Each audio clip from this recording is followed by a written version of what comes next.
অন্যদিকে বিধানসভা ভোটের আগে শুভেন্দুর মুখে খেলা হবে স্লোগান। গতকাল নন্দীগ্রামের সরস্বতী পুজোয় যোগ দিয়ে তিনি বলেন 21 সালের মতো খেলা হবে। 21-এ খেলা হয়েছিল নন্দীগ্রামে, আবারও হবে। বুঝতে পারছেন তো, খেলা হবে, 21 সালের মতো খেলা হবে। 21-এ খেলা হয়েছিল নন্দীগ্রামে, আবার হবে, চিন্তা নেই। এখন খেলা তোমরা দেখতে থাকবে, দেখবি আর জ্বলবি, লিচির মতো ফুলবি।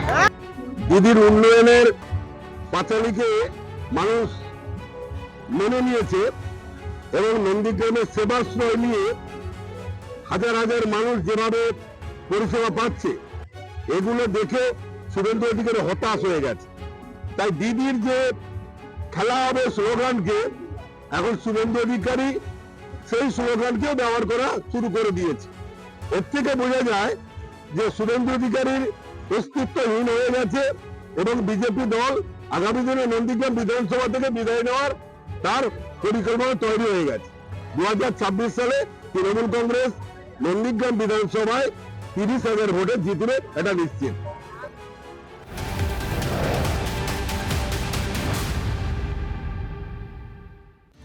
ভোট, জোট এবং ঘোট, তৃণমূল বিজেপি বাদ দিলে বাংলায় বাকি দলগুলোর হাঁক ডাক হাবভাবের এটাই বোধহয় এখনো পর্যন্ত নির্যাস বলা যায়।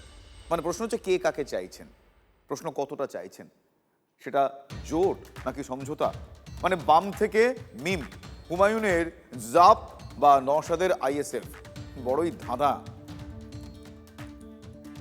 30 জানুয়ারি পর্যন্ত খোলা, কংগ্রেসের জন্য খোলা, সিপিএম এর জন্য খোলা। হুমায়ুন কবিররা তো তারা তো কথা বলেনি, তারা মাধ্যম দিয়ে কথা বলেছে। 26-এর মহাযুদ্ধে জোট, সমঝোতা, কথা চালাচালি এই দলগুলিকে ঘিরেই দল গঠনের পর থেকেই হুমায়ুন জোটের জন্য নিয়মিত বার্তা দিচ্ছেন। কখনো সংবাদ মাধ্যমের সামনে, কখনো নেতার বাড়ি গিয়ে ভরতপুরের বিধায়কের আহ্বানকে পত্রপাঠ খারিজ না করলেও তার পদ্ধতি নিয়ে প্রশ্ন তুলেছেন প্রবীণ বাম নেতা। জাপের সঙ্গে জোটের বিষয় নাকি বামফ্রন্টের আলোচনাতেই আসেনি, কিন্তু জোটের জন্য সময়সীমা বেঁধে দিয়েছেন হুমায়ুন। প্রায় একই কথা মনে করিয়ে দিচ্ছেন নওশাদও। শুধু আইএসএফ নয়, আরও যে দলগুলো আছে যারা প্রকৃত অর্থেই বিজেপি এবং তৃণমূলের বিরুদ্ধে লড়াই করতে চাইছে, সকলকে ঐক্যবদ্ধ করতে হবে। এবার সেই ক্ষেত্রে বামেদেরকে একটু উদ্যোগ গ্রহণ করতে হবে। জোট হবে কিনা জানা নেই, তার আগে জানুয়ারির ডেডলাইন কি বামের ওপর চাপ বাড়ানোর কৌশল আইএসএফ চাপের? নওশাদের সঙ্গে তো আলোচনা হচ্ছে, এখন শেষ হয়নি। তাই আমরা জোট করবো, আমরা চাইছি এটা হচ্ছে বাম পন্থার পুনরুত্থান। জাপ আইএসএফ এর বাইরে বিহারের সীমাঞ্চলে ফের সাফল্য পাওয়া আরও একটা দল ভোটমুখী বাংলায় চর্চায়, তা হলো মিম। মিমের দাবি তাঁরা নাকি জোটের বিষয়ে বামেদের সঙ্গে কথা বলে তেমন সাড়া পায়নি, তা মানছেন না সেলিম।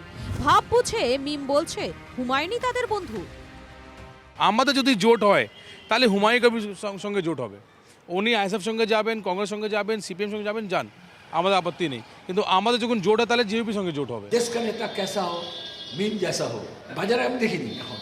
মিম দাবি করছে, আমাদের সঙ্গে কোনো কথা হয়নি, আমরা জানি না। যে হুমায়ুনকে নিয়ে এত গদগদ মিম, সেই হুমায়ুনই আবার বলছেন বিজেপির সমর্থনে মুখ্যমন্ত্রী হতে আপত্তি নেই।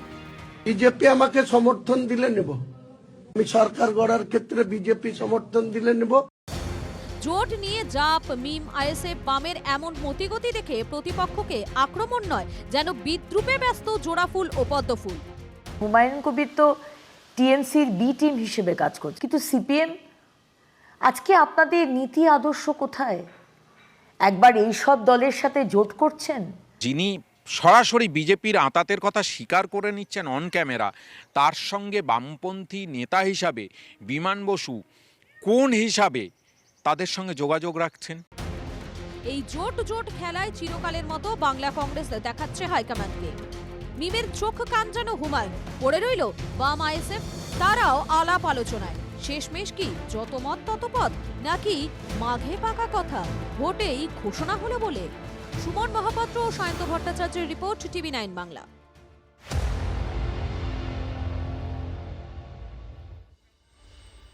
আরো বড় কোনো অ্যাকশনের ঘুঁটি সাজাচ্ছে কি ইডি? সূত্র মারফত যেটা জানা যাচ্ছে, কয়লা পাচার ও আইপ্যাক তদন্তের বিশেষ দল তৈরির ভাবনা এনফোর্সমেন্ট ডিরেক্টরেটের। বৈঠকে নিজের পরিকল্পনার কথা জানিয়েছেন ইডি ডিরেক্টর রাহুল নবীন। দিল্লি ও কলকাতার অফিসারদের নিয়ে যৌথ তদন্তকারী দল তৈরির ভাবনা ইডি ডিরেক্টরের। দিল্লিতে দায়ের হওয়া মামলায় আইপ্যাক দপ্তরে তল্লাশি চালানো হয়, যদিও তদন্তে দেখা গিয়েছে অপরাধের শিকড় বাংলাতেই, হাওয়ালা নেটওয়ার্কও সক্রিয়ভাবে যুক্ত। সেই কারণেই যৌথ তদন্তকারী দল গড়ার ভাবনা ইডি ডিরেক্টরের। আইপ্যাক কাণ্ডে তল্লাশির বিস্তারিত বিবরণও নিয়েছেন ইডি ডিরেক্টর। 3রা ফেব্রুয়ারি সুপ্রিম কোর্টে শুনানির প্রসঙ্গ উল্লেখ করেছেন নবীন। নিম্ন আদালতে এখনো কেন একাধিক মামলায় বিচার শুরু হচ্ছে না তা নিয়ে বৈঠকে উষ্মা প্রকাশ করেছেন ইডি ডিরেক্টর। কেন গুরুত্বপূর্ণ মামলায় একের পর এক অভিযুক্তর জামিন হচ্ছে সে প্রশ্নও তিনি তুলেছেন। অভিযুক্তদের জামিন আটকাতে আইনজীবীদের সক্রিয় হতে বলেছেন ইডি ডিরেক্টর। কয়লা পাচার ও আইপ্যাকের তদন্তের জাল আরও বড় করতে চলেছে enforcement directorate. ED director Rahul Nabin কলকাতায় এসে সিজিও কমপ্লেক্সে ইডি অফিসারদের সঙ্গে বৈঠকে তেমনই ইঙ্গিত দিয়েছেন।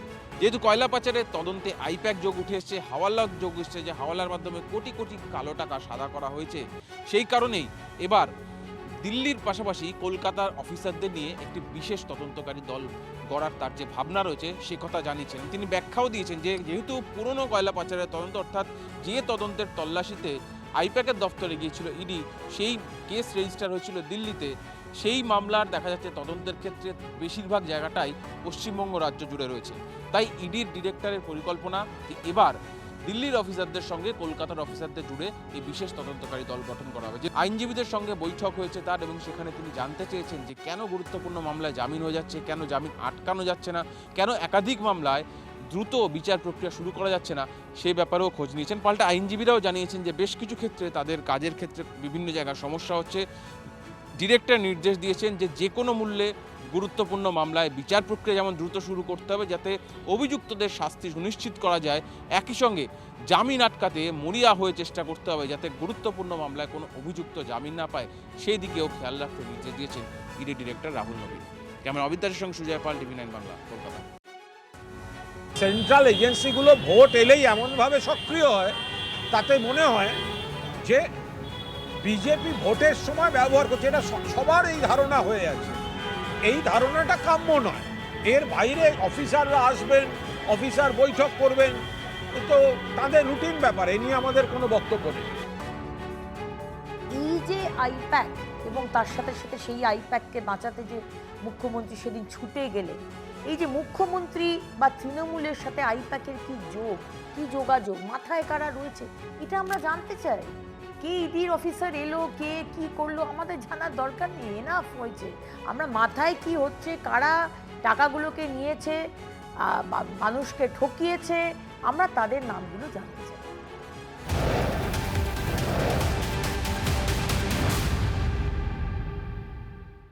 দীর্ঘদিন ধরে পুরো পরিষেবা না মেলার অভিযোগ, সঙ্গে শোকজের উত্তর সন্তোষজনক নয়। খড়গপুরের তৃণমূল পরিচালিত পুরো বোর্ডই ভেঙে দিল রাজ্য সরকার। আর এর জন্য তৃণমূলের কোন দলকেই বিরোধীরা দায়ী করছেন। কোন দলের তথ্যকে না মানলেও পুরসভার ব্যর্থতার কথা কিন্তু তৃণমূল মেনে নিচ্ছে। এবার খড়গপুরে পুরো বোর্ড ভেঙে দিল রাজ্য সরকার। 1 বছর ধরে খড়গপুর পুর এলাকায় পর্যাপ্ত পানীয় জলের সংকট। সমস্যা কি একটা? আরও আছে। আবর্জনাও সাফাই করা হয় না, নেই পর্যাপ্ত আলো, নিকাশিও হয় না ঠিক মতো। এত অবস্থা খারাপ যে খড়গপুর মানুষকে এবং খড়গপুর মানুষ পৌরসভার উপর ডিপেন্ড করে যে পরিষ্কার একটা জল, পানীয় জল এর আশা করে, সেও পৌরসভা দিতে পারে না। সবার রাস্তা বলুন, ড্রেন বলুন, একদম ভালো না এবং অবস্থা খুব খারাপ। তৃণমূল পরিচালিত খড়গপুর পুরসভার বিরুদ্ধে নাগরিক পরিষেবা নিয়ে অভিযোগের পাহাড় পৌঁছায় রাজ্যের পুর ও নগরোন্নয়ন দপ্তরে। পুরসভাকে শোকজের নোটিশ পাঠানো হয়, কিন্তু শোকজের উত্তরে সন্তুষ্ট না হওয়ায় পুরো বোর্ডই ভেঙে দিল রাজ্য সরকার। খড়গপুরের উন্নয়নটা আছে কোথায়? রাস্তাঘাট দেখে আসুন আপনি। রেলের এলাকায় একটু রাস্তাগুলো ঠিক আছে, বাকি কোথায়? রাস্তা, ফুটপাত, জলের হাহাকার শুরু হয়ে গেল মাঘ মাস আসতেই। মানুষ ভরসা রাখলেও তিনি ভরসার যোগ্য নন। তো সেই জন্য এখন শেষ রক্ষার চেষ্টা হচ্ছে প্রশাসক বসিয়ে, আর যাতে হয়তো ফান্ড তোলা হবে এখান থেকে ইলেকশনের জন্য। পুরসভার অব্যবস্থার জন্য তৃণমূলকেই দায়ী করেছে কংগ্রেস। দায়িত্ব গোষ্ঠীদ্বন্দ্ব তো আছেই, প্লাস মানে খাওয়া খাবি, কেউ খুশি হচ্ছে, কেউ খুশি হচ্ছে না। খুশি না হওয়ার জন্য আজকে এই পরিস্থিতি সাধারণ মানুষকে আজকে ভুগতে হচ্ছে। গোষ্ঠী কোন্দলের তত্ত্বকে না মানলেও পুরসভার ব্যর্থতার কথাও মেনে নিচ্ছে তৃণমূল। নাগরিক পরিষেবাটা বহু মানুষের সমস্যার সঙ্গে যুক্ত, সেটা দেওয়াটা আমাদের দায়িত্বের মধ্যে পড়ে। সেই জায়গায় কোথাও আমাদের দুর্বলতা রয়েছে বা কাজের ক্ষেত্রে হয়তো যতটা আমাদের দায়িত্বশীল হওয়া উচিত আমরা হয়তো হতে পারিনি। দায়িত্ব সহকারে এগিয়ে আসা উচিত ছিল সরকারের কথাগুলোকে গুরুত্ব দিয়ে সমাধান করার জন্য। 35 নম্বর ওয়ার্ডের খড়গপুর পুরসভায় গত পুর ভোটে 24টি যায় তৃণমূলের দখলে। বিজেপি পায় 6টি পুরসভা, 4টি আসনে জেতে কংগ্রেস, সিপিএম জেতে 1টি আসনে। গত লোকসভা ভোটে খড়গপুরের 31 ওয়ার্ডে এগিয়েছিল বিজেপি, 4টি ওয়ার্ডে এগিয়েছিল তৃণমূল।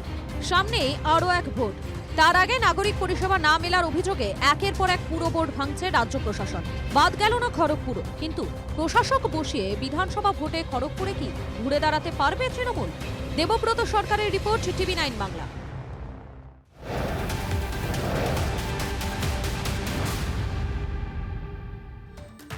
আবারও শান্তনু ঠাকুরের নিশানায় মমতা বালা। বাগদায় জিততে আমাদের লোককে গ্রেফতার, ঠিক এভাবেই অভিযোগ করেছেন শান্তনু ঠাকুর। ঠাকুরবাড়ির অশান্তির ঘটনায় যারা ছিল না তাদেরও ভয় দেখানো হচ্ছে, অভিযোগ কেন্দ্রীয় মন্ত্রীর। ভিত্তিহীন অভিযোগ, এমনটা পাল্টা দাবি মমতা বালার শিবিরের। এত কেন ভয় পাচ্ছে? কে ভয় পাচ্ছে বাগদাকে?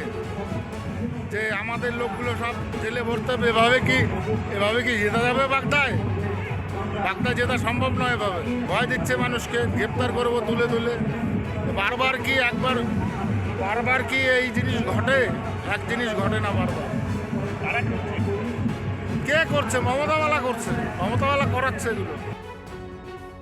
বিশেষ করে নান্টু গোসাইকে মাটিতে ফেলে যেভাবে গরু পেটানোর মতো পেটানো হয়েছে, সেই অপরাধে শান্তনু ঠাকুরের ক্যাডারদের পুলিশ অ্যারেস্ট করেছে। এখানে মমতা ঠাকুর কোনো ক্ষমতা দেখায়নি। মমতা ঠাকুর বাগদার মতুয়াদের জন্য কাজ করছেন, সারা বেঙ্গল, অল ওয়েস্ট বেঙ্গলের মতুয়াদের জন্য কাজ করছেন। বাগদায় মধুপর্ণা ঠাকুর মতুয়াদের জন্য কাজ করছেন। মধুপর্ণা ঠাকুরের পাশে আছে, মমতা ঠাকুরের পাশে আছে শান্তনু ঠাকুর, যে বাগদা সেন্টিমেন্ট পেতে চাইছে। এই সমস্ত ফাঁকা আওয়াজ দিয়ে কাজ হবে না। মতুয়ারা মমতা ঠাকুরের সঙ্গে আছে, মধুপর্ণা ঠাকুরের সঙ্গে আছে, সময় সব বলে দেবে। এবং শান্তনু ঠাকুরের কৃতকর্মের ফল আগামী 26শে বিধানসভাতে মতুয়ারা তার যোগ্য জবাব দেবে।